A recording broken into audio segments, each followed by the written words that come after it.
بسم اللہ الرحمن الرحیم۔ امام شافعی رحمۃ اللہ علیہ کا کتاب الرسالہ، جو کہ علم الفقہ کی پورے پروسیجرز کی پہلی بک انہوں نے لکھی، جو کہ اراؤنڈ 200 ہجری یا 815 سی کے زمانے کے آس پاس کہیں یہ لکھی گئی انہوں نے۔ تو انہوں نے ایک سٹیپ پہ، پورے پروسیجرز پہ کیا، تو میں نے اس کا ایک تلخیص کی اردو میں اور اس کا کچھ حصہ ترجمہ کیا تاکہ ہم سمجھ سکیں کہ اس زمانے کے جو جیورسٹس ہیں وہ کس طرح سے اپروچ ان کی کیا تھی۔ تو آج ہمارا ٹاپک ہے ناسخ و منسوخ، یعنی قرآن مجید میں اور حدیث میں بھی رسول اللہ صلی اللہ علیہ وسلم کے کچھ ارشادات تھے صحابہ کرام رضی اللہ عنہم کے ذریعے، جو ایک خاص ٹائم سے متعلق تھے، اور پھر اس کے بعد کچھ عرصے کے بعد اللہ تعالیٰ نے اس کو کر دیا کہ خاص اس کا کام ختم ہو گیا، اب یہ آپ پہ رسپانسیبل نہیں ہے۔ منسوخ اس کو کہتے ہیں، اور ناسخ اسے کہتے ہیں کہ جو اب ویلڈ فار ایور رہے گا۔ تو یہ ظاہر ہے کہ جورسٹ کو اسی میں قانون سازی کرنی تھی نا، تو وہ اس پہ دیکھتے تھے اور پڑھتے تھے۔ اچھا، یہ میں عرض کر دوں کہ امام شافعی رحمۃ اللہ علیہ کی یہ بک ایسی ہے کہ جس پہ اور جتنے اسکول آف تھاٹس فقہ کے جتنے بھی بنے ہیں، سب کیا یہی اپروچ ہے۔ کچھ اور مائنر ایشوز کے لیے کوئی تھوڑے بہت اور کسی نے ایڈ کیا ہو تو، لیکن اوور آل یہ پوائنٹ آف ویو ہے کہ جو امام شافعی کی بک ہے اس پہ تمام اسکالرز ایگریڈ ہیں۔ اب آئیے ہم اس کی ڈسکشن کرتے ہیں۔ ناسخ و منسوخ، اللہ تعالیٰ نے اپنی ازلی علم کی مطابق انسان کو جس مقصد کے لیے بنایا، اس کا حکم تبدیل کرنے کا اختیار کسی کو نہیں ہے۔ وہ حساب تیز رفتاری سے لیتا ہے۔ اسی رب نے ان پر ایسی کتاب نازل کی ہے کہ جو ہر چیز کو واضح کرنے والی اور ہدایت اور رحمت ہے۔ اس کتاب میں اس رب نے ایسے احکام بیان کیے ہیں کہ جن کا حکم باقی ہے، اور ایسے احکام بھی ہیں کہ جن کا حکم اس نے منسوخ کر دیا ہے۔ یہ اس رب کا لوگوں پر احسان ہے کہ وہ ان کا بوجھ ہلکا کرتا ہے اور ان پر آسانی کرتا ہے، اور اس نے ان پر جو نعمتیں فرمائی ہیں وہ ان میں اضافہ کرتا چلا جاتا ہے۔ جو احکام اس نے ان پر لازم کیے ہیں، ان پر عمل کرنے کے لیے نتیجے میں انہیں جنت عطا کرے گا، اور جہنم کی سزا سے نجات بھی وہ رب ہی دے گا۔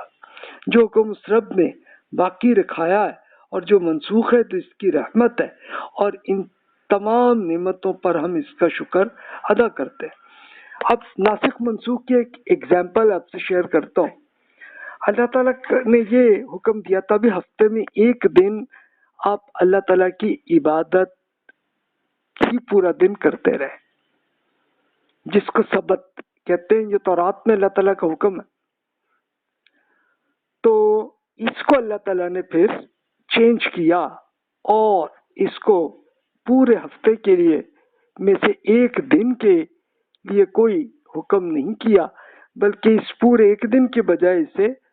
صرف اتنا ہی کر دیا کہ جو آج کل آپ کہہ لیں آدھے گھنٹے کے لیے جمعہ، بس یہی حکم ہے۔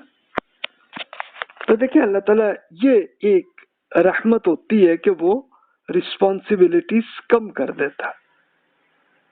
اچھا، ایگزامپلز آپ کو قرآن مجید میں بھی ملیں گی، اور تورات کے ساتھ تو یہ ایک بڑی مین ایگزامپل میں نے آپ سے شیئر کی ہے۔ سبت کا جو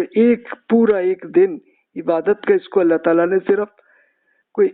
آدھا گھنٹہ یا ایک گھنٹہ میکسیمم اتنا ہی اس کو کر دیا۔ تو لوگوں کے ذہن میں یہ ضرور سوال پیدا ہوگا کہ بھی اللہ تعالیٰ کے حکم کو تبدیل تو نہیں ہونا چاہیے، اس کی کیا ضرورت ہے؟ یہ ناسخ منسوخ کی کیا ضرورت ہے؟ اس کا مطلب کیا ہے؟ یہ سوال ایک غلط مفروضے کی بنیاد پر ہے کہ اللہ تعالیٰ نے اپنے دین میں جو احکام نازل فرمائے ہیں ان پر حالات کی پیش نظر تدریجی طریقہ اختیار کیا۔ جب قرآن نازل ہو رہا تھا تو اللہ تعالیٰ نے احکام کو تدریجاً نافذ کیا۔ تدریجاً کا مطلب سٹیپ بائی سٹیپ کرتے ہوئے۔ اس کی وجہ یہ تھی کہ اچانک احکام نافذ کر دینے کے نتیجے میں بہت سے مسائل پیدا ہو جاتے۔ پہلے لوگوں کے ذہنوں کو اللہ تعالیٰ کی اطاعت پر تیار کیا گیا، اس کے بعد احکام دیے گئے۔ بعض احکام وقتی نوعیت کے تھے جن کا تعلق ایک مخصوص حالات سے متعلق تھا، تو اس لیے حالات ہی ختم ہو گئے، تو اس لیے وہ منسوخ ہو گیا۔ اور فقہ کی اصطلاح میں منسوخ ایسے حکم کو کہتے ہیں جس پہ عمل کرنے سے منع کر دیا گیا، اس کی جگہ جو نیا حکم نافذ کیا گیا ہے اسے ناسخ کہتے ہیں۔ اچھا، آپ کہیں گے کہ یہ تدریج کی کیا ضرورت ہے؟ ظاہر ہے کہ ایک آدمی، اب فرض کیجئے کہ آپ آج پہلے دن ایمان لائے ہیں، تو اگر سارے کے سارے دینی احکامات آج سے ہی شروع کریں تو پھر آپ پہ مشکل ہو جائے گی نا۔ اس لیے اللہ تعالیٰ نے آہستہ آہستہ سٹیپ بائی سٹیپ یہ احکامات کرتے رہے۔ اس کی یہ ایک ایگزامپل اب دیکھ لیجئے کہ عربوں کے ہاں، بلکہ اور ساری قوموں کے ہاں بھی ایک تھا طریقہ شراب کا، نشے کا، تو یہ بڑا کامن تھا سلسلہ۔ اب یہ حکم تو اللہ تعالیٰ نے تورات میں بتا دیا تھا کہ بھی یہ بڑا گناہ ہے یہ کرے، تو اس کے لیے پھر یہ نہیں ہوا کہ اللہ تعالیٰ نے کہا کہ نہیں آج کے دن سے شراب بند، بلکہ اللہ تعالیٰ نے ایک سٹیپ بائی سٹیپ کرتے کرتے بتایا۔ پہلے بتایا کہ بھی کہ یہ ایک نشہ جو ہے بری چیز ہے، گندی چیز ہے، اس سے بچے، تو یہ بچنے کا ہی حکم دیا اس سے، لیکن اس کو کوئی لیگل ایکشن نہیں کیا اس پہ۔ پھر ان کو یہ بتایا کہ بھی جب نشے کی حالت میں ہو تو نماز میں نہ آئے، تو چلو بندوں کو بھی اب آہستہ آہستہ شعور آنے لگے کہ اب وہ ایمان تو لائے، اچھا ٹھیک ہے یار، نماز کہ اب یہ جو کم از کم 4 نمازیں ہیں، ظہر، عصر، مغرب، عشاء، یہ ساتھ ساتھ ٹائم پہ آتے ہیں نا، اس میں تو ہم نشہ کریں گے ہی نہیں۔ تو اس طرح سے تدریجاً یہ عادت آہستہ آہستہ ہوئی، تو پھر اللہ تعالیٰ نے آخر میں آ کے فائنل حکم دیا کہ بھی یہ بالکل حرام ہے، اب اس کو بالکل ہی نہیں کرنا، اور اب اگر ہوا تو پھر آپ پہ سزا بھی حکومت جو ہے وہ دے گی۔ تو وہ جب یہ حکم آیا تو اب وہ ان کے دل میں ایمان اتنا پکا ہو چکا تھا، تو اب جن لوگوں نے اپنے ہاں شراب کی بوتلیں اور جو کچھ بھی رکھی ہوئی تھی سب اٹھا کے پھینکی، اور رسول اللہ صلی اللہ علیہ وسلم کے زمانے میں مدینہ منورہ کی بہت ساری گلیوں میں شراب کیچڑ بن گیا، یہ حالت تھی، سب نے اپنے اپنے پھینک دیے۔ پھر تو اب ظاہر ہے کہ ایک غلط عادت بنی ہوئی تھی، لیکن اللہ تعالیٰ نے سٹیپ بائی سٹیپ ان کو کیا، تو اسی لیے اس کو ناسخ و منسوخ کی سٹڈی کا حکم دیا گیا۔ اچھا، امام شافعی رحمۃ اللہ علیہ نے یہ بتایا کہ اللہ تعالیٰ کی کتاب میں دیے گئے حکم کو یہ کتاب ہی منسوخ کر سکتی ہے، کتاب اللہ سے کسی حکم کو حدیث منسوخ نہیں کر سکتی۔ یعنی اصول یہ ہے کہ جو قرآن میں جو اللہ نے حکم دیا اسی کو منسوخ قرآن ہی میں اللہ نے پھر بتایا۔ یہ ہو ہی نہیں سکتا کہ وہ اللہ تعالیٰ یہ حکم دیں اور رسول اللہ صلی اللہ علیہ وسلم اس کو کینسل کر دیں، یہ ہو ہی نہیں سکتا، کیونکہ رسول اللہ صلی اللہ علیہ وسلم پہ رسپانسبلٹی یہی تھی کہ وہ اللہ تعالیٰ کے احکامات کو لوگوں تک پہنچائے۔ تب آئیے ہم اس کے لیے اللہ تعالیٰ کی اس آیت کے مطالعہ کرتے ہیں۔ بسم اللہ الرحمن الرحیم۔ وَإِذَا تُتْلَى عَلَيْهِمْ آيَاتُنَا بَيِّنَاتٍ قَالَ الَّذِي لَا يَرْجُونَ لِقَاءَنَا نَأْتِ بِقُرْآنٍ غَيْرِ هَذَا أَوْ بَدِّلْهُ قُلْ مَا يَكُونُ لِي أَنْ أُبَدِّلَهُ مِنْ تِلْقَاءِ نَفْسِي إِنْ أَتَّبِعُ إِلَّا مَا يُوحَى إِلَيَّ إِنِّي أَخَافُ إِنْ عَصَيْتُ رَبِّ عَذَابَ يَوْمٍ عَظِيمٍ۔ جب انہیں ہماری صاف صاف آیات سنائی جاتی ہیں تو جو لوگ جو ہم سے ملنے کی توقع نہیں رکھتے، کہتے ہیں جی اس کی بجائے کوئی اور قرآن لائیں اور اسی میں کوئی چینج بھی کر لیں۔ تو اے رسول آپ کہہ دیجئے کہ میرا یہ کام نہیں ہے کہ میں اس میں اپنی طرف سے کوئی تعیُّز و تغیر و تبدل یعنی کوئی چینج کر سکوں، میں تو بس اسی وحی کا ذمہ دار ہوں جو میرے پاس بھیجی جاتی ہے۔ اگر میں اپنے رب کی نافرمانی کروں تو مجھے ایک بڑے ہولناک دن کے عذاب کا ڈر ہے مجھے۔ کہ اب رسول اللہ صلی اللہ علیہ وسلم پہ اب ظاہر ہے کہ جو لوگ ایمان نہیں لائے تو وہ کہہ رہے تھے بھئی آپ قرآن تو آپ اچھا ہے لیکن بھئی اس میں بات بڑی مشکل ہے، کوئی یہ اس طرح کی کر لیں، اس میں ایسے کر لیں۔ تو اللہ تعالیٰ نے بتا دیا کہ بے رسول آپ ان کو بتا دیجئے کہ آپ کوئی چینج نہیں کر سکتے، آپ کو کوئی اجازت نہیں ہے، بلکہ اس پہ اگر میں ایسے اپنی مرضی سے کوئی چینج کر دوں قرآن میں تو پھر تو اللہ تعالیٰ مجھے عذاب دے دے گا، اس لیے مجھے اس کا ڈر ہے۔ تب دیکھیے قرآن مجید میں اللہ تعالیٰ نے بڑا واضح طور پہ بتا دیا کہ صرف اور صرف اللہ تعالیٰ کا حکم ہی تبدیل ہو سکتا ہے، کوئی اور نہیں کر سکتا۔ یہ بڑا کلیئرلی اصل لاجیکل بات بھی یہی کہ اللہ کا حکم اللہ کے حکم میں ہونا چاہیے نا۔ سورۃ البقرہ میں اللہ تعالیٰ نے یہ بتا دیا ما ننسخ من آیت او ننسیہا نأتی بخیر منہا او مثلہا علم تعلم ان اللہ علی کل شیء قدیر۔ اگر ہم کسی آیت کو منسوخ کر دیں یا اسے بھلا دیں تو ہم اس سے بہتر یا ویسی آیت لے آتے ہیں، کیا آپ نہیں جانتے کہ اللہ ہر چیز پر قادر ہے؟ اب یہ سورۃ البقرہ کی وہ پوری ڈسکشن ہے جب بنی اسرائیل سے ہوئی تھی، تو بنی اسرائیل نے یہ ایک اعتراض کیا تھا نا کہ بھی اللہ تعالیٰ نے جب ہفتے میں ایک دن وہ عبادت کے لیے رکھا ہے سبت کا، تو اللہ تعالیٰ نے یہ کیوں چینج کیا؟ تو اللہ تعالیٰ نے پھر جواب دیا کہ بھی اللہ تعالیٰ جب چاہے تو کینسل بھی کر سکتے ہیں، ڈیلیٹ بھی کر سکتے ہیں، اور اللہ تعالیٰ اس سے بہتر آیت آپ کو، آیت سے مراد کہ کچھ ایسا حکم ایسا بتا دے گا کہ یہ کیا کرنا۔ تب دیکھیے کہ یہ کتنا پریکٹیکل ہوا کہ ہفتے میں سے ایک دن پورا عبادت کے لیے جو حکم تھا اس کو اللہ تعالیٰ نے صرف آدھے پونے گھنٹے کے لیے کر دیا، بس یہ۔ تو یہ دیکھیے کہ یہ ایک ایگزامپل ہے۔ تو قرآن کے کسی حکم کا نسخ یا اس کا کوئی حکم کو مؤخر کرنا، یعنی مؤخر کا مطلب کافی لمبے عرصے کے بعد چینج کرنا، تو قرآن میں اس کا جواب مل جاتا ہے۔ تو اللہ تعالیٰ کا ارشاد ہے وَإِذَا بدلنا آیاتا مکان آیاتی واللہ اعلم بما ينزل قالوا انما انت مفتر۔ جب ہم ایک آیت کی جگہ دوسری نازل کرتے ہیں اور اللہ ہی یہ بہتر جانتا ہے کہ وہ کیا نازل کرے، تو یہ لوگ کہتے ہیں کہ جی تم خود قرآن گھڑتے ہو کیا؟ تو یہ منکرین نے یہی اعتراض کیا رسول اللہ صلی اللہ علیہ وسلم پہ، تو اللہ تعالیٰ نے بتایا کہ بھی یہ ان کی غلط ہے، اس لیے کہ اللہ تعالیٰ ہی ٹائم کے ساتھ ساتھ چینج کرتا ہے۔ اب یہی ایک ایگزامپل آپ وہ دیکھ لیجئے کہ ابراہیم علیہ السلام سے ہمیں نماز کا جو لوکیشن کا اللہ تعالیٰ نے یہی بتایا ہوا تھا کہ اس کا قبلہ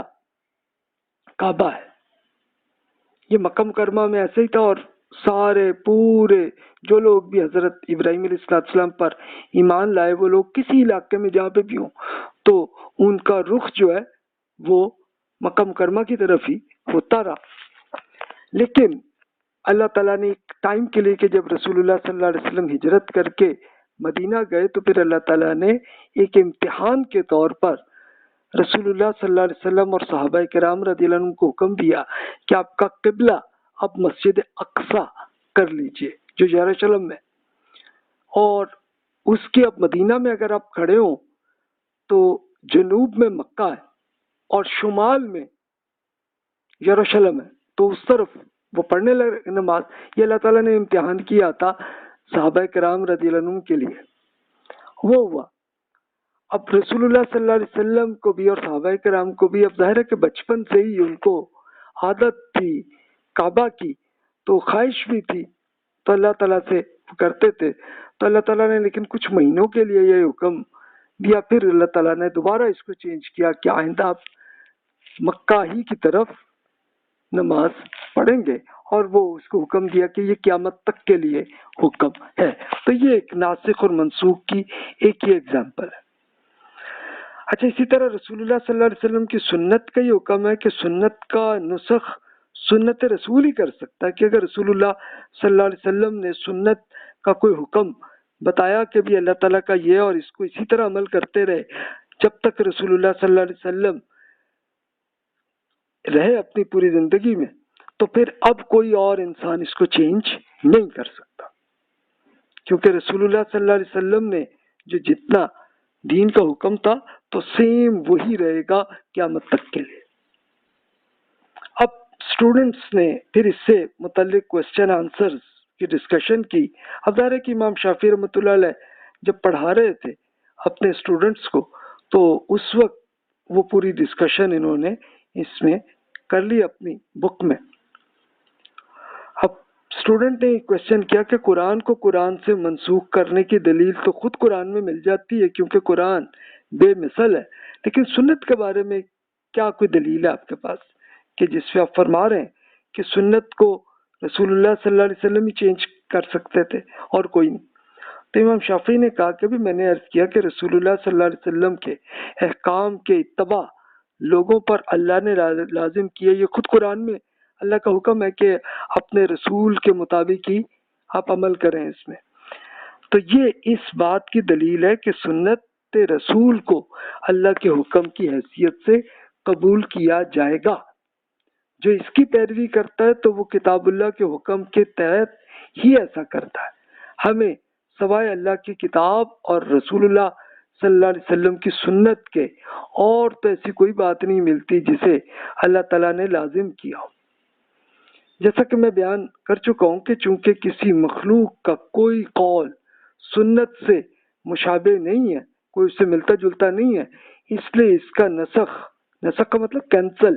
صرف اس کے مماثل یعنی اس سے ملتے جلتے کسی چیز سے ہی ہو سکتا ہے. یعنی ایکویلنٹ جو چیز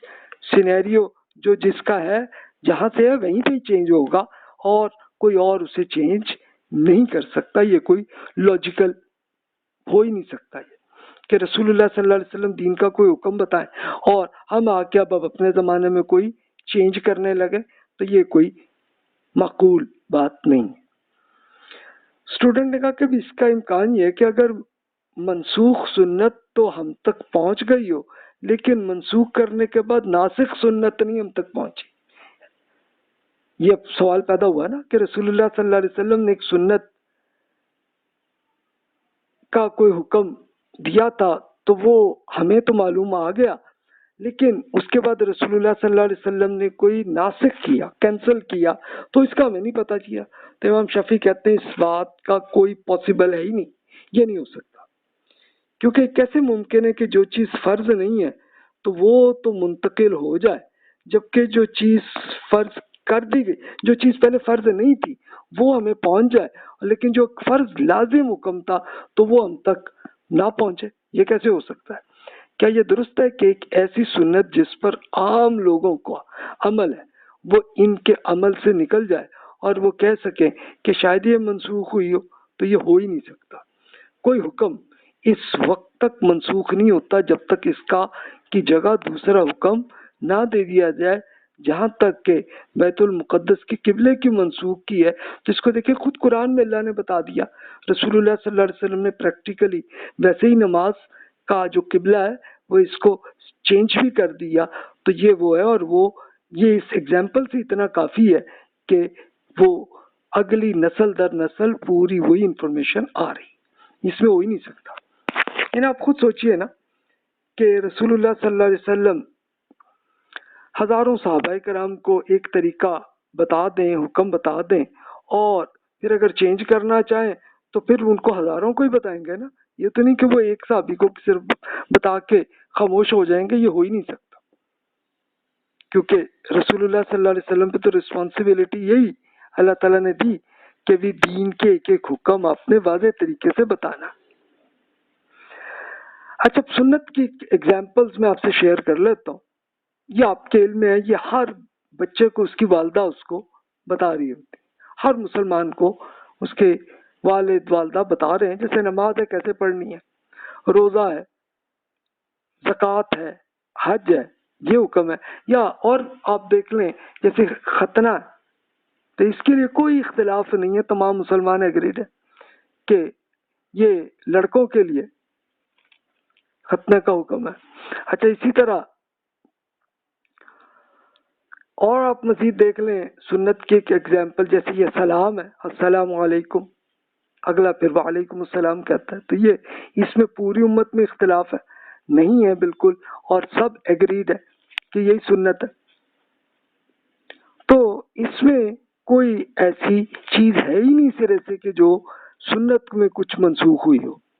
اچھا اسٹوڈنٹ نے پوچھا کہ بھی سنت کے کسی حکم کا قرآن کے کسی حکم کے ذریعے منسوخ کیا جا سکتا ہے؟ تو امام شافعی نے کہا کہ بھی آپ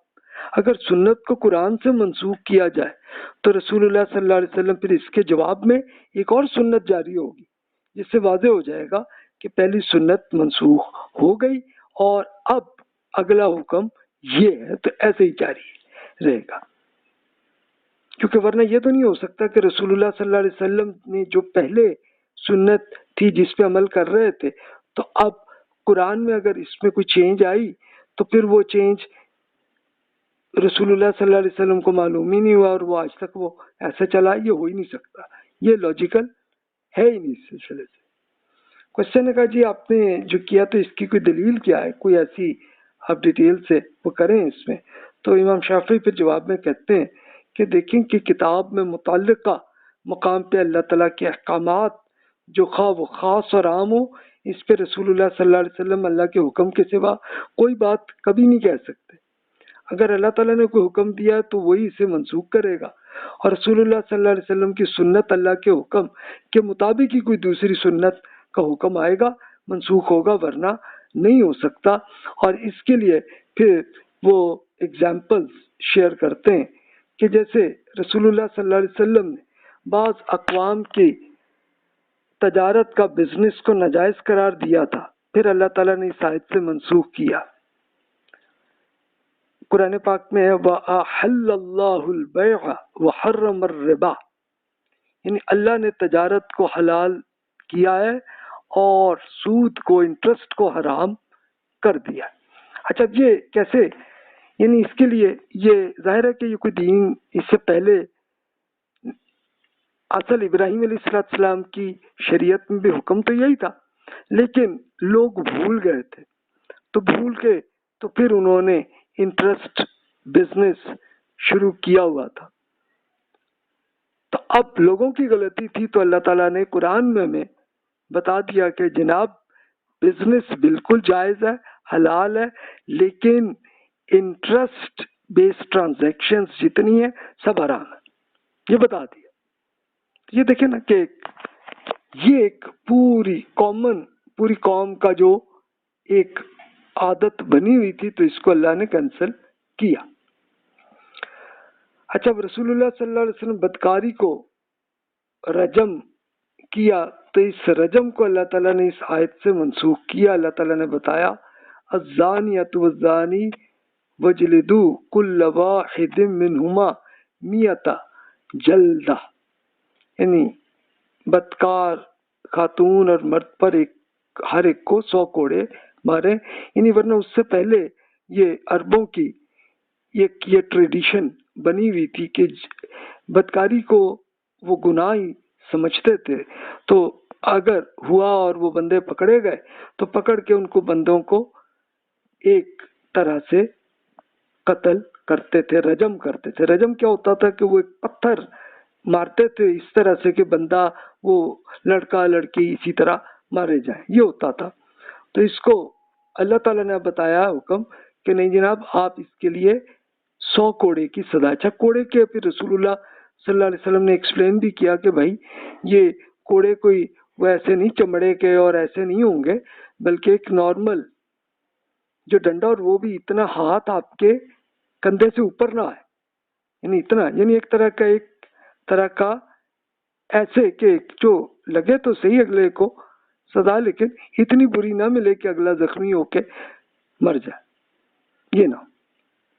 تو یہ ایک ایگزامپل ہے۔ اسی طرح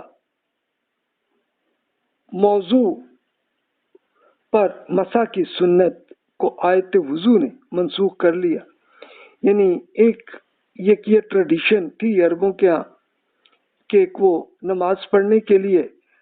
ڈائریکٹلی مسح اس طرح ہی کر لینا کہ جناب وہ مٹی میں سے ہاتھ ایسے لگا کے اور وہ کیا، کیونکہ اس لیے کہ یہ پورا ڈیزرٹ علاقہ ہے نا عرب کا، تو اس میں لوگ یہ کرتے ہوتے تھے کہ چلو یار، اچھا نماز ان کو یاد تھی کہ وہ حضرت ابراہیم علیہ السلام سے چلی آ رہی تھی ان کے یہاں طریقہ، تو وہ یہی تھا، لیکن اس کے لیے یہی کرنا کہ جناب ایک وہ مسح کر کے اور پھر پڑھ لینی، کیونکہ پانی ہر طرف نہیں ہوتا تھا اویلیبل، تو پھر اللہ تعالیٰ نے اس کو منسوخ کیا، ایسے کیا کہ بھی نہیں بھی وضو کیا کرے۔ اور پھر ایک ایکسیپشن خود اللہ تعالیٰ نے بتا دی قرآن میں کہ ٹھیک ہے کہ اگر پانی نہیں ہے آپ کے پاس تو پھر ٹھیک ہے، پھر آپ تیمم کریں۔ تیمم وہی مسح کی شکل ہے کہ آپ وہ مٹی پہ ہاتھ لگا کے، اچھا وہ یہ نہیں کہ منہ پہ مٹی لگائے، بلکہ وہ مٹی کو بس ذرا سے صرف ٹچ کر کے پھر اسے ہوا سے آپ اپنے ہٹا دیں، اور پھر آپ منہ پہ اور اپنے ہاتھوں پہ وہ آپ ٹچ کر لیں، ایک طرح کا ایک سائیکولوجیکل وضو، یہ اس طرح کر لیں، بس یہ طریقہ۔ اچھا اسی طرح ایک چوری کی جو بھی پرانے زمانے میں ایک یہ کلچر یا قانون پورے عرب علاقوں میں یہی تھا کہ بھی غیر محفوظ مقام یا ربا دینار کیا تھا کہ ایک بڑی کرنسی تھی سونے کے سکے، تو اس میں سے کوئی چوتھے حصے تک ہو تو پھر چوری کی سزا دے۔ اچھا، اور لیکن اللہ تعالیٰ نے اس میں یہ بتایا السارق والسارقۃ فاقطعوا ایدیہما، یعنی چور مرد اور خاتون دونوں کے ہاتھ کاٹ لیے جائیں۔ یعنی یہ بھی ایک منسوخ، پھر اللہ تعالیٰ نے ان کا عربوں کا جو قانون تھا اس کو چینج کیا کہ بھی اس کو اس طرح سے ایسے آپ نے کرنا، تو یہ سزا بتا دی اللہ تعالیٰ نے۔ تب رسول اللہ صلی اللہ علیہ وسلم سے ہر حدیث میں اگر وہ ہمیں قرآن کے ساتھ میچ نہیں ہوتی تو پھر یہ بات ردم کریں گے کہ یہ رسول اللہ صلی اللہ علیہ وسلم نے فرمایا ہی نہیں، اب کسی صاحب نے کوئی چیز جو ہے نا وہ رسول اللہ صلی اللہ علیہ وسلم کے نام پہ وہ کہہ دیا، بس اس کی کوئی حیثیت نہیں ہے، یعنی ایک طرح کی ایک جعلی حدیث ہے، بس اصلی حدیث نہیں۔ ہاں حدیث کے اندر قرآن کے ساتھ میچ کر رہی ہو تو پھر آپ کہہ سکتے ہیں کہ یہ رسول اللہ صلی اللہ علیہ وسلم نے فرمایا۔ تو اس طرح ان پر دو بنیادوں پر حدیث کو رد کرنے کو درست سمجھ لیا جائے گا۔ ایک تو یہ کہ حدیث کے الفاظ قرآن کے الفاظ سے کچھ مختلف ہوں،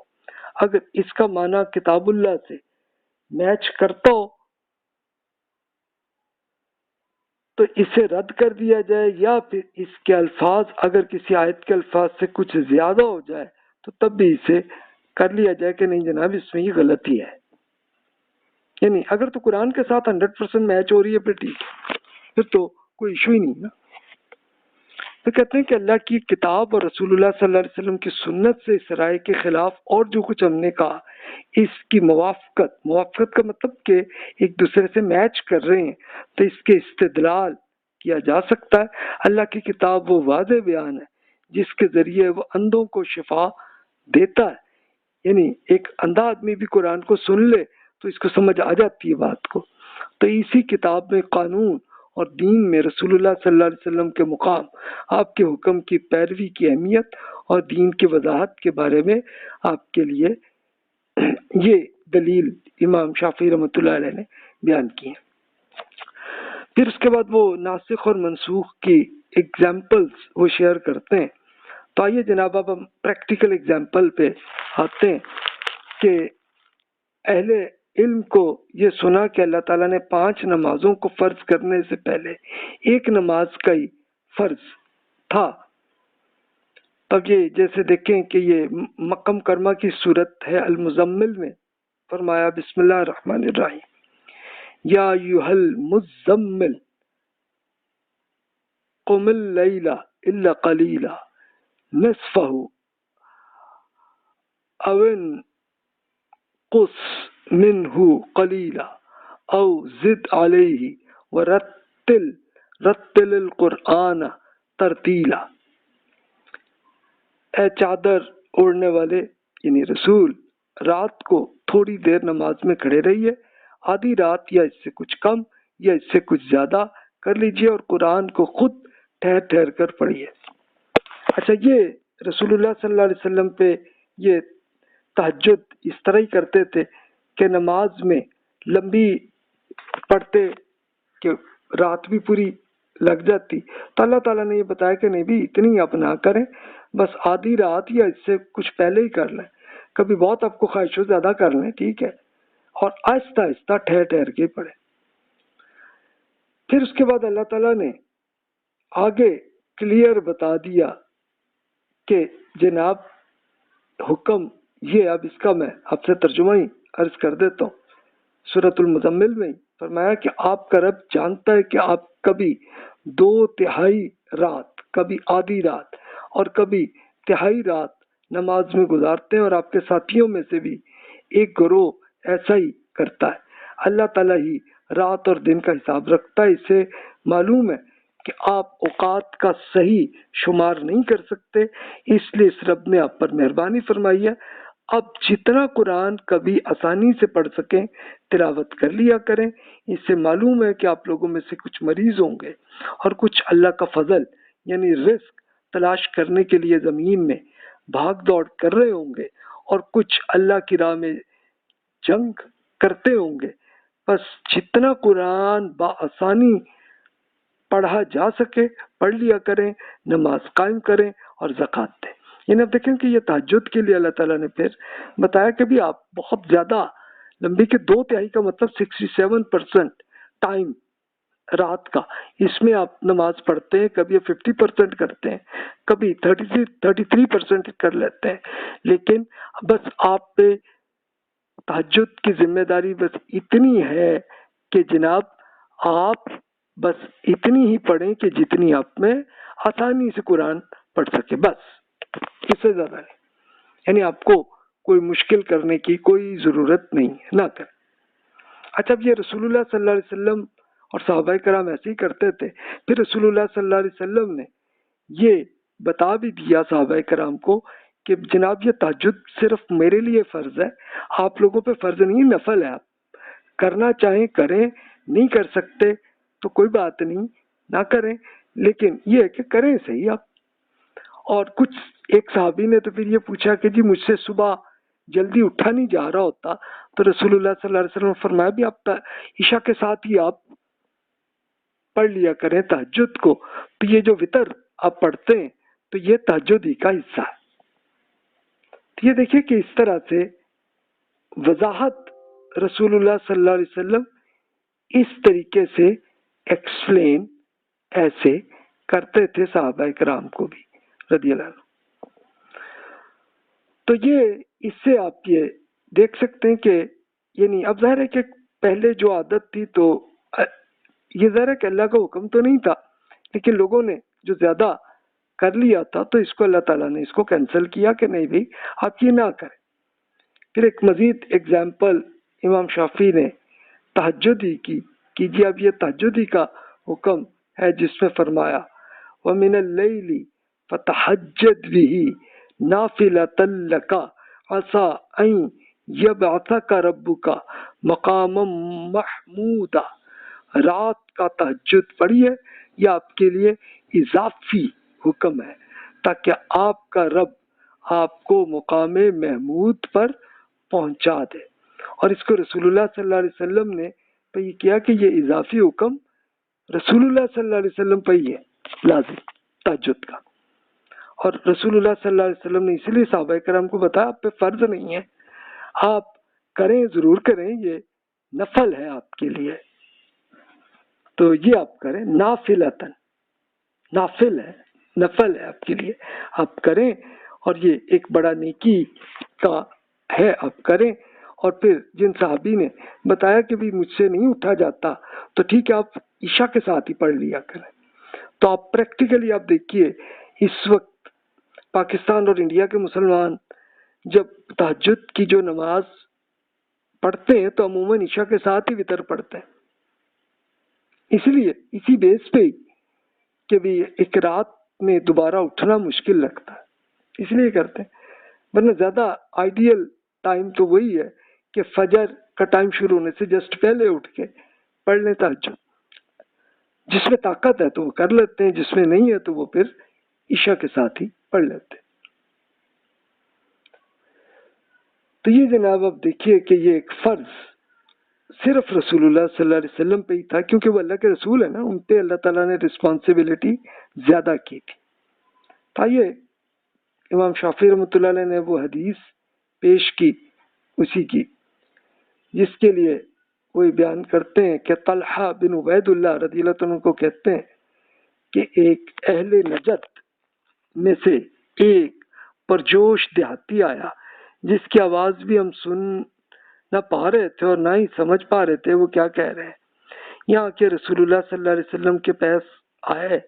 اور اللہ تعالیٰ کے بارے میں سوال پوچھنے لگے. رسول اللہ صلی اللہ علیہ وسلم بتایا کہ بھی دن اور رات میں 5 نمازیں آپ پر فرض کی گئی. اب دیہاتی نے پوچھا بھی کیا اس کے علاوہ کچھ اور بھی ہے؟ فرمایا نہیں بھی، اگر آپ اپنی مرضی سے اضافہ کرنا چاہیں تو کوئی عرض نہیں، کر لیں، لیکن اللہ کا فرض بس یہی 5 نمازیں. اس کے بعد رسول اللہ صلی اللہ علیہ وسلم نے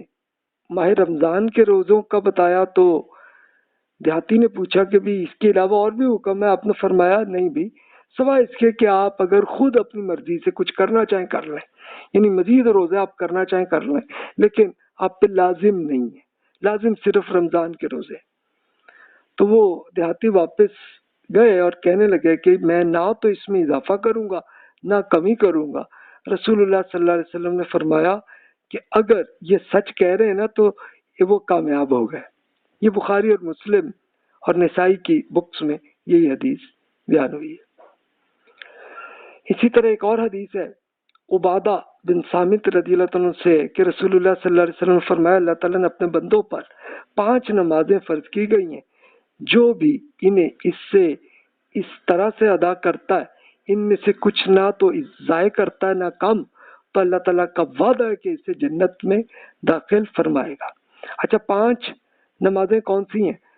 فجر ہے صرف 2 رکعت کی، ظہر ہے 4 رکعت کی، عصر 4 رکعت کی، مغرب 3 رکعت کی، اور عشاء 4 رکعت. یعنی آپ ٹوٹل پورے دن میں آپ کیلکولیٹ کر لیں تو 17 رکعتیں بنتی ہیں. تو بس جناب یہی ہم پہ رسپانسبلٹی یہی ہے. باقی مزید کریں تو رسول اللہ صلی اللہ علیہ وسلم نے بتایا کہ وہ سب آپ کے نفل ہیں، آپ جو کریں گے آپ کو اللہ تعالیٰ اس کا اجر آپ کو دے گا، بہت دے گا،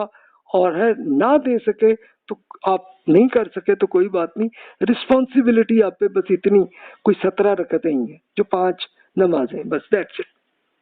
اس کے لیے اب آپ خود ٹائم کے لیے خود آپ اپنے حساب سے کیلکولیٹ کر لیں کتنا لگتا ہے. یعنی 2 رکعت آپ کتنے میں پڑھ لیتے ہیں؟ 2 منٹ میں یا 3 منٹ میں پڑھ لیتے ہوں گے.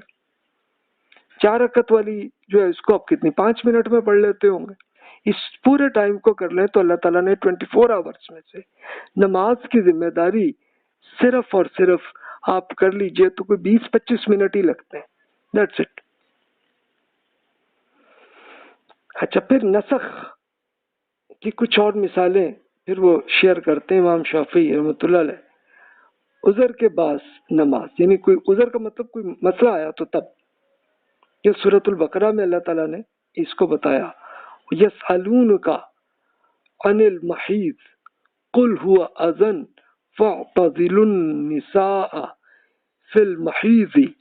ولا تقربوهن حتى يطهرن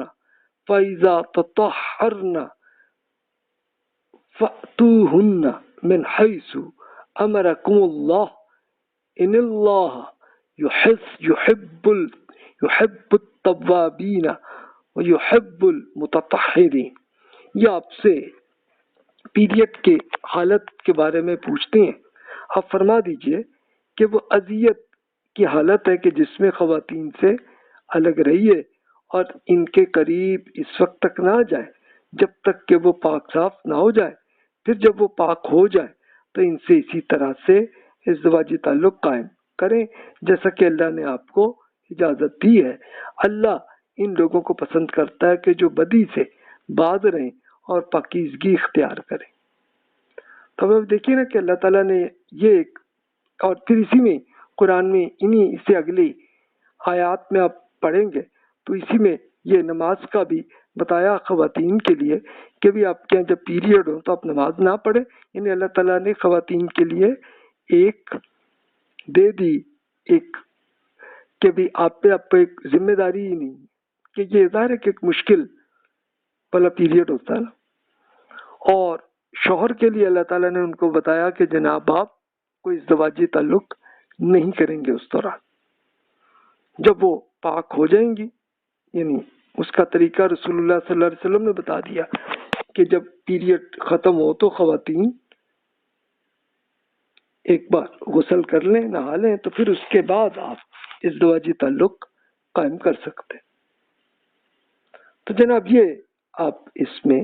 یہ ایک ایگزامپل سے آپ دیکھ سکتے ہیں، یعنی ایک اسپیشل نماز کے لیے اللہ تعالیٰ نے اجازت دے دی. اچھا، ایک دلچسپ کیس ہے وہ سیدہ عائشہ رضی اللہ تعالیٰ عنہ کے ساتھ ہوا. یہ ایک حدیث میں بخاری اور مسلم اور احمد اور امام مالک رحمۃ اللہ علیہ کی بک میں بھی لکھی گئی. تو اس میں یہ تھا کہ سیدہ عائشہ رضی اللہ تعالیٰ عنہ حالت احرام میں رسول اللہ صلی اللہ علیہ وسلم کے ساتھ تھیں. جب آپ حالت یعنی پیریڈ میں آ گیا تو رسول اللہ صلی اللہ علیہ وسلم نے حکم دیا کہ وہ دوسرے حاجیوں کی طرف آپ حج کے تقاضے آپ پورے کریں، سوائے اس کے کہ آپ پاک ہونے تک اللہ تعالیٰ کا طواف آپ نہ کریں. بس اب خواتین کے لیے یہی حکم پھر ویلڈ ہو گیا حج میں. یعنی حج کے دوران اگر پیریڈ آ جائے خاتون کے لیے تو وہ پورا حج کریں گی سارا کچھ، بس صرف ایک بتا دیا کہ وہ حرم شریف پہ نہ آئے. یعنی وہ ایک جو آخر میں جب حج ختم آپ کرتے ہیں تو اس وقت پھر طواف کرنے ہوتے ہیں تو وہ آپ نہ کریں. جب آپ پاک ہو جائیں پھر آپ طواف کر لیجئے گا. اب سیدہ عائشہ رضی اللہ تعالیٰ عنہ پہ یہی واقعہ ہوا. اچھا، اس میں یہ تھا کہ سیدہ عائشہ رضی اللہ تعالیٰ کی خواہش تھی کہ میں حج کرنے وہیں اور عمرہ بھی وہ کرنا چاہ رہی تھی دونوں، لیکن پیریڈ آ گئے. تو اسی پہ رسول اللہ صلی اللہ علیہ وسلم نے ان کو دیا تھا کہ بھی آپ وہ حج کر لیجئے گا، اور پھر جب یہ پورا ہو، جب آپ پیریڈ سے آپ پاک ہو جائیں تو اس کے بعد آپ پھر طواف کر لیجئے گا. سیدہ عائشہ رضی اللہ تعالیٰ بہت روئی اس میں کہ بھی میں تو عمرہ بھی کرنا چاہ رہی تھی. تو رسول اللہ صلی اللہ علیہ وسلم نے یہی کیا کہ بھی اسی وقت کی جیسی پاک ہوئی تو انہی کے کہا کہ آپ کا حج تو ہو گیا، آپ نے طواف کر لیے، اب انہی کے بھائی عبداللہ بن ابو بکر رضی اللہ عنہ جو کہ سیدہ عائشہ رضی اللہ تعالیٰ کے سگے بھائی تھے، انہی کو کہا کہ بھی آپ اسپیشل حرم کے جہاں پہ یہ ختم ہوتا ہے وہاں پہ آپ لے جائیں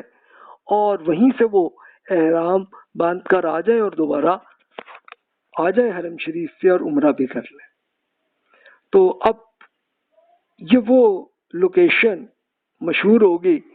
کہ اب وہاں پہ ایک مسجد بھی بن گئی کہ جس کو مسجد عائشہ کہتے ہیں، جو کہ سب سے قریب ہے حرم شریف سے کہ صرف 5 کلومیٹر ہے. تو وہاں پہ اب ہوا یہی کہ سیدہ عائشہ رضی اللہ تعالیٰ کے جو اسٹوڈنٹ تھے عبداللہ بن زبیر رضی اللہ عنہ جو سیدہ عائشہ رضی اللہ تعالیٰ کے بھانجے تھے اور اسٹوڈنٹ بھی تھے، تو ان کی حکومت بنی تھی مکہ مکرمہ میں. تو انہوں نے سیدہ عائشہ رضی اللہ تعالیٰ جہاں سے عمرہ کر کے آئیں یعنی احرام پہن کے آئی تھی تو اس کو ایک خاص پوائنٹ اس کے لیے اسپیشل کر لیا کہ بھی یہاں پہ پوری لوکیشن قریب ہے حرم شریف کے اور یہاں پہ آسانی سے آپ نہا بھی سکتے ہیں، چینج بھی کر سکتے ہیں، کر لیں. تو اب وہ مکہ مکرمہ کے لوگ اکثر لوگ وہ یہی کرتے ہیں کہ وہ عمرہ کرنے کے لیے وہ مسجد عائشہ پہ آتے ہیں اور وہیں سے آ کے پھر احرام باندھ کے آ جاتے ہیں. تو ورنہ تو ظاہر ہے کہ مکہ کے اندر جو لوگ ہیں تو وہ اگر عمرہ کرنا چاہیں تو وہ بس رسپانسبلٹی یہ کہ وہ حرم شریف کی باہر جا کے ایک بار احرام باندھ کے آنا ہے. اچھا اس میں کسی بھی جگہ سے کہیں پہ بھی جا سکتے ہیں لیکن سب سے قریب وہی عائشہ مسجد جو ہے وہی سب سے قریب ہے. تو اس لیے زیادہ تر ٹیکسیز اور بسیں ساری وہیں جاتی ہیں. یعنی حرم شریف پہ بیٹھے بیٹھے آپ کا دل چاہ عمرے کا اور آپ ابھی احرام میں نہیں ہیں, ابھی آپ عمرے کے نیت سے نہیں تھے, آپ ایسی نماز کے لیے آئے تھے, تو پھر خواہش آئی تو این اسی وقت ہی آپ کو ٹیکسی یا بس مل جاتی ہے کہ آپ جائیں مسجد عائشہ میں, وہاں پہ احرام باندھیں اور آ جائیں, پھر حرم شریف پہ آ جائیں اور عمرہ کر لیں. تو اتنی اس میں ایک آسانی. اچھا امام شافعی رحمۃ اللہ علیہ اب اسی بیس پہ پھر وہ کرتے ہیں کہ جیسے پیریڈ خاتون کی طرح مرد پہ بھی ایک ذہنی معذور شخص ہے تو بھی اس پہ بھی سیم یہی ویلڈ ہو جائے گا. یعنی ایک آدمی مثلا ایکسیڈنٹ ہوا ایک صاحب کا, اب ذہنی طور پر وہ کسی قابل ہی نہیں رہے, انہیں کوئی سمجھ بھی نہیں آتی, تو ان کے لیے پھر پوری نماز فرض نہیں ہے ان پہ. ہاں جب کبھی بھی اگر وہ صحت ایسی آئی کہ عقل ذہن پھر چلنے لگا, عقل میں آ گئے, تو پھر ان کی نماز شروع ہو ذمہ داری, ورنہ ان پہ ذمہ داری نہیں. اچھا کچھ اور اسکالر ہو سکتا ہے اس سے اختلاف کر سکتے ہیں, لیکن وہ خواتین کے پیریڈز کی بیس پہ ہی وہ اس طرح کے کرتے ہیں. اچھا اسی طرح اور کوئی ایکسیڈنٹ ہوا ہو یا کچھ ہو تو چلے کوئی مسئلہ نہیں ہے, کہ آدمی کو سمجھ میں آتی ہے, شعور میں ہے, تو وہ اپنے بیڈ پہ بیٹھے بیٹھے ہی پڑھ لیں نماز. تو وہ کوئی ایشو نہیں ہے ان کے لیے. یہ صرف وہی کہ بالکل معذور ذہنی طور پر ہو گئے تو ان کے لیے پھر امام شافعی نے قیاس اس پہ کیا. اچھا اب رسول اللہ صلی اللہ علیہ وسلم نے یہ بتا دیا کہ پیریڈ خواتین, اب ظاہر ہے کہ خواتین کا پیریڈ کچھ کے 3 دن کچھ کے 7 دن ایسے چلتے ہیں نا, تو اس کے لیے آپ نے بتا دیا کہ بھی آپ کو دوبارہ قضا نماز پڑھنے کی آپ پہ کوئی ذمہ داری نہیں ہے. یعنی اب ظاہر ہے کہ وہ جو جتنے 7 دن ہیں, 7 دن کے بعد اب آپ نارمل حالت میں ہیں, تو اب وہ 7 دن کے دوبارہ اب وہ نمازیں پڑھنے کوئی ذمہ داری خواتین پہ نہیں ہے. ہاں لیکن روزے کے لیے بتا دیا کہ روزے کیا ہوتے ہیں کہ پورے سال میں کوئی اراؤنڈ 29-30 ڈیز ہی ہوتے ہیں نا, تو اس میں ٹھیک ہے کہ رمضان میں وہ 7 دن ہی ایسے آئے تو کوئی بات نہیں, اس میں پیریڈ آئے تو اس کے بعد وہ پھر عید کے بعد کسی دن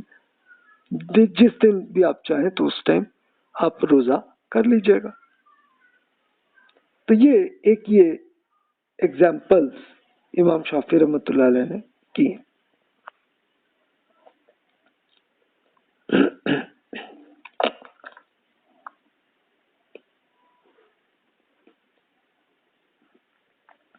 اچھا نشے کے بارے میں نماز میں اللہ تعالیٰ کا حکم ہے, لا تقربوا الصلاة وانتم سکارى حتى تعلموا ما تقولون ولا جنبا الا عابري سبيل حتى تغتسلوا. نشے کی حالت میں نماز کے قریب مت جائیں یہاں تک کہ آپ جو کہتے ہیں وہ آپ سمجھ سکیں. اور اسی طرح جنابت کی حالت میں بھی نماز میں نہ جائیں جب تک کہ غسل نہ کریں.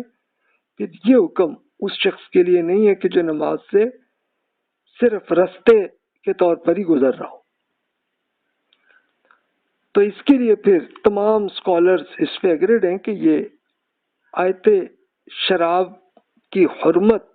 سے پہلے کا تھا, تو اس لیے اب یہاں پہ اللہ کا یہ حکم کینسل ہو گیا, کیونکہ پھر اس کے بعد پھر اللہ تعالیٰ نے جب یہ آیا کہ بھی شراب جو ہے وہ حرام ہے, نشہ حرام ہے, تو اب اس کے لیے یہ نہیں, تو پھر اب اس کے لیے اب وہ ویلڈ نہیں ہے. یعنی ایک خاص ٹائم کے لیے یہ حکم ہی تھا نا کہ بھی نشے کی حالت میں نماز میں نہ, یعنی بندے لوگ خود ہی نشے کو چھوڑنا شروع کریں. مقصد یہی تھا. تو ایک خاص ٹائم کے لیے حکم ہے.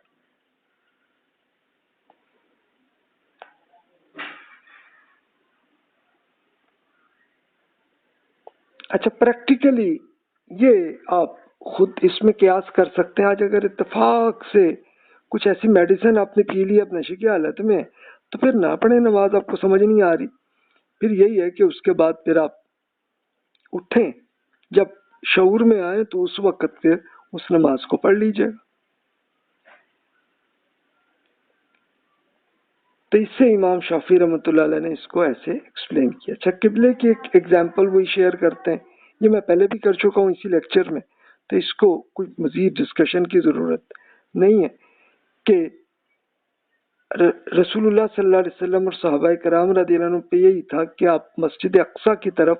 نماز پڑھیں. اچھا یہ کوئی لمبا حکم نہیں تھا بلکہ بس کچھ مہینوں کے لیے یہ حکم تھا, ورنہ پہلے مکہ کی طرف ہی نماز پڑھتے تھے, کعبہ کی طرف. پھر اس کے بعد اس میں جب یہ حکم آیا تو اس وقت رسول اللہ صلی اللہ علیہ وسلم نے چینج کر کے دوبارہ مکہ کی طرف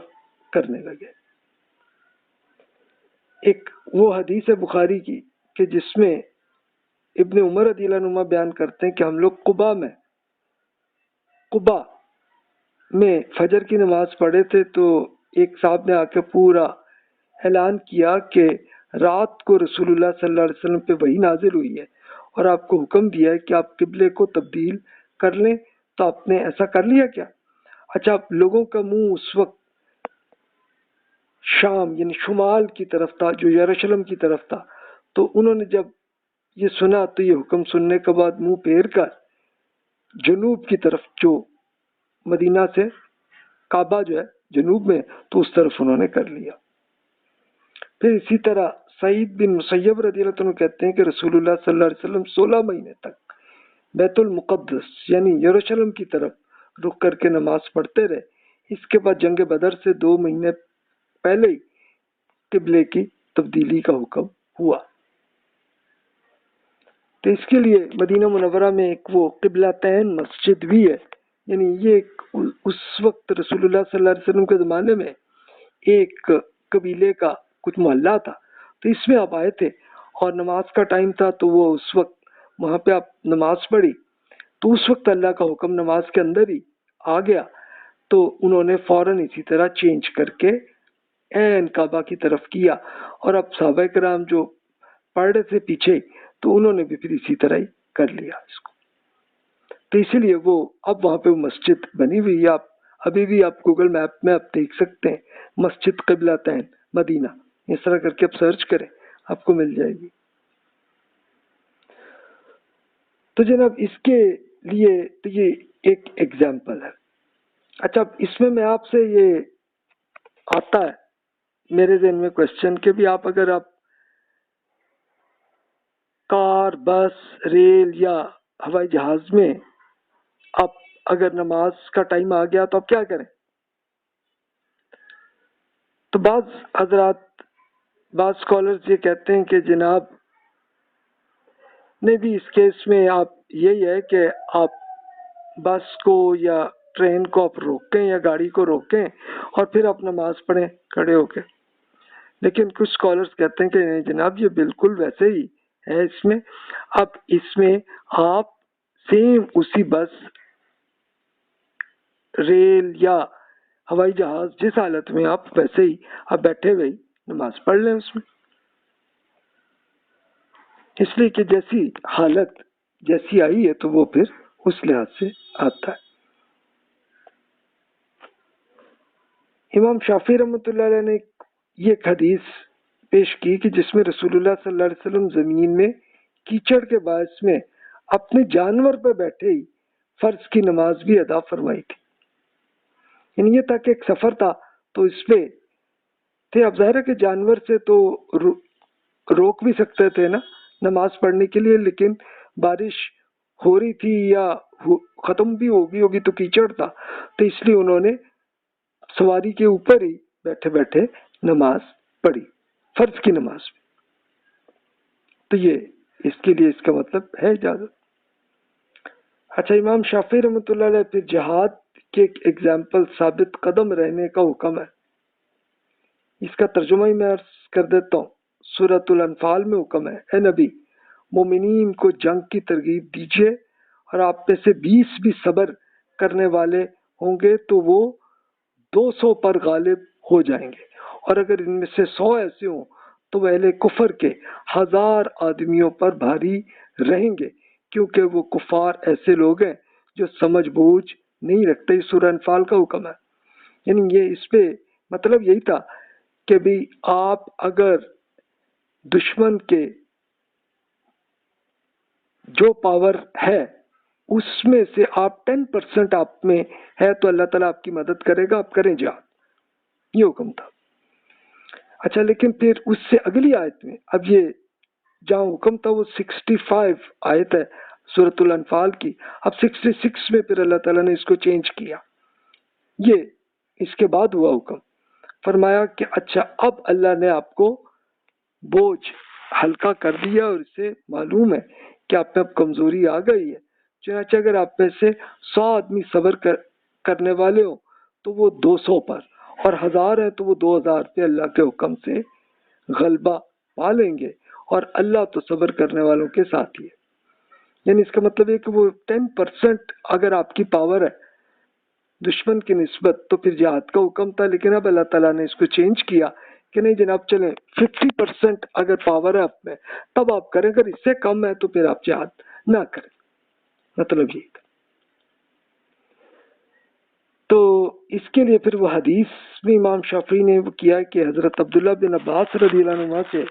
ہے کہ رسول اللہ صلی اللہ علیہ وسلم نے فرمایا کہ جب یہ آیت نازل ہوئی کہ آپ میں سے 20 بھی صبر کرنے والے ہوں تو 200 پر غالب ہوں گے، تو مسلمانوں پر ذمہ داری تھی کہ 200 کے مقابلے پر 20 آدمی مقابلے سے احتضار، یعنی اس سے بچے نہیں، بھاگے نہیں۔ اس کے بعد اللہ تعالیٰ نے یہ حکم دیا کہ اب اللہ نے تمہیں بوجھ ہلکا کر دیا، کمزوری تمہارے ہاں آ گئی ہے، تو پھر 200 کے لیے اب اگر تم 100 ہو تو تب پھر جہاد سے بھاگو نہیں، پھر تو کرو، یہ حکم ہے۔ یعنی مطلب یہی ہے کہ 50% اگر پاور ہے تو پھر آپ جہاد کریں،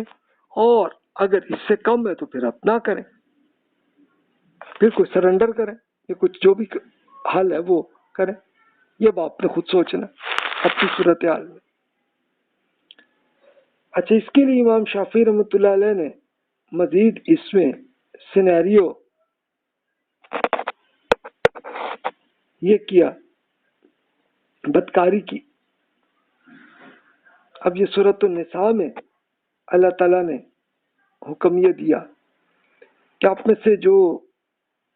خواتین بدکاری کی مرتکب ہوں تو ان میں سے 4 افراد کی گواہی لیں،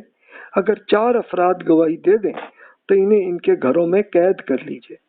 یہاں تک کہ انہیں موت آ جائے یا اللہ تعالیٰ ان کے لیے کوئی اور راستہ نکال دے۔ آپ میں سے جو جوڑا بھی اس فعل کا ارتکاب کریں تو ان دونوں کو کچھ اذیت دیں، پھر اگر وہ توبہ کر لیں اور اپنی اصلاح کر لیں تو انہیں چھوڑ دیں، بے شک اللہ تو توبہ قبول کرنے والا ہے۔ یہ سورۃ النساء میں حکم ہے۔ پھر اس کے بعد سورۃ النور میں کچھ عرصے کے بعد اللہ تعالیٰ کا حکم یہ آیا کہ بدکار خاتون اور مرد دونوں پر ہر ایک کو 100 کوڑے مارے، ورنہ اس سے پہلے یعنی یہ تھا کہ جو سورۃ النساء کے احکامات اس وقت تھے کہ جب رسول اللہ صلی اللہ علیہ وسلم کی حکومت ابھی اسٹیبلش ہو گئی تھی لیکن ابھی صحیح طرح سے ابھی زیادہ میجورٹی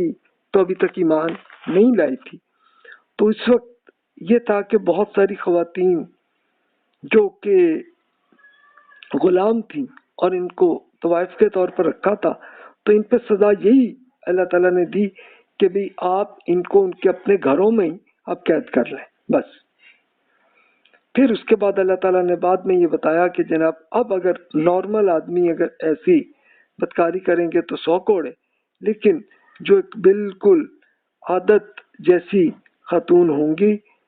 کہ طوائف کی حیثیت میں، تو پھر ان کی 50% اس کی سزا وہ کر دی۔ یعنی اس لیے کہ اللہ تعالیٰ سٹیپ بائی سٹیپ یہ چاہ رہا ہے کہ تاکہ لوگ ایسی حرکت نہ کریں۔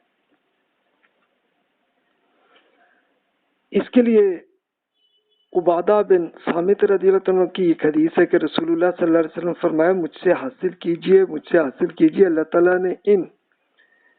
فاحشہ خواتین کے لیے راستہ نکال دیا، کنوارے بدکاروں کے لیے 100 کوڑے اور 1 سال کی جلا وطنی کی سزا ہے، اور شادی شدہ بدکاروں کے لیے 100 کوڑے اور رجم کی سزا بھی ہے۔ تو اس سے پھر آپ خود اس میں سزا کو سمجھ سکتے ہیں اس میں۔ لیکن جو بدکاری کی فحشہ سے مراد وہ ان کے جو طوائف والی ہیں، تو ان کے لیے اللہ تعالیٰ نے بتایا کہ ان کے لیے 50% تک کی سزا ہے۔ یعنی اس کا مطلب ہے کہ ان میں ظاہر ہے کہ ایک پرانی عادت اور ایک پرانی جو ان کی تربیت غلط کی ہوئی ہے، تو اس کو ٹھیک ہونے میں ٹائم لگے گا نا، اس لیے اس کے لیے فرمایا۔ اچھا، کچھ پھر ظاہر ہے کہ ایسے لوگ ایک بدکاری ایسی بھی کرتے ہیں کہ جو جسے ریپ اپ کہتے ہیں، تو اس کے لیے رسول اللہ صلی اللہ علیہ وسلم نے رجم کیا، یعنی انہیں کوڑے نہیں دیے بلکہ ڈائریکٹلی رجم کیا۔ رجم وہ ہے کہ جس کے لیے پتھر مار کے اور ان کو موت کی سزا دی گئی۔ تو یہ ریپ والے جو کیس تھے تو ان میں ایسی کی گئی، یعنی فساد فی الارض والا جو جرم ہے یہ وہ ریپ ہے، یا کوئی اس نوعیت کا اور کوئی جرم ہے اس کے لیے بتائی گئی۔ اور سورۃ النساء میں اب دیکھ لیں کہ یہ اللہ تعالیٰ نے پھر یہ بتا دیا کہ پھر جب احسان سے محفوظ ہو جائے اور اس کے بعد کسی بدکاری کے مرتکب ہوں تو ان پر بھی سزا کا نصف حصہ ہے جو شادی شدہ خواتین کے لیے مقرر ہے۔ احسان کیا مطلب؟ احسان کا مطلب ان کی تربیت ٹھیک ہو جائے تب بھی ظاہر پرانی عادت تو رہتی ہے نا، تو اللہ تعالیٰ نے پھر 50% تک کی سزا دی گئی۔ تو اس سے آپ یہ دیکھ سکتے ہیں، تو سیم یہ اس سے آپ یہ پورا اب قانون جیسے ہونا چاہیے تو پھر اس کے لیے یہ ہے۔ تو اب یہاں پہ میرا خیال ہے کافی ہماری ڈسکشن ہوگی۔ اب ہم اگلے لیکچر میں ہم پھر ناسخ و منسوخ آیات جن کا علم سنت اور اجماع سے ہوتا ہے، سنت یعنی رسول اللہ صلی اللہ علیہ وسلم کا پریکٹیکل عمل جسے تمام صحابہ کو عمل ہے جن پہ، اور اجماع ہوا ہے کہ جس پہ تمام اسکالرز ایگریڈ ہے، تو اس کے لیے پھر وہ ناسخ و منسوخ کی کچھ ایگزامپلز شیئر کرتے ہیں۔ اس کو انشاءاللہ اگلے لیکچر میں ہم کور کرتے ہیں۔ جزاک اللہ خیر واحسن الجزا۔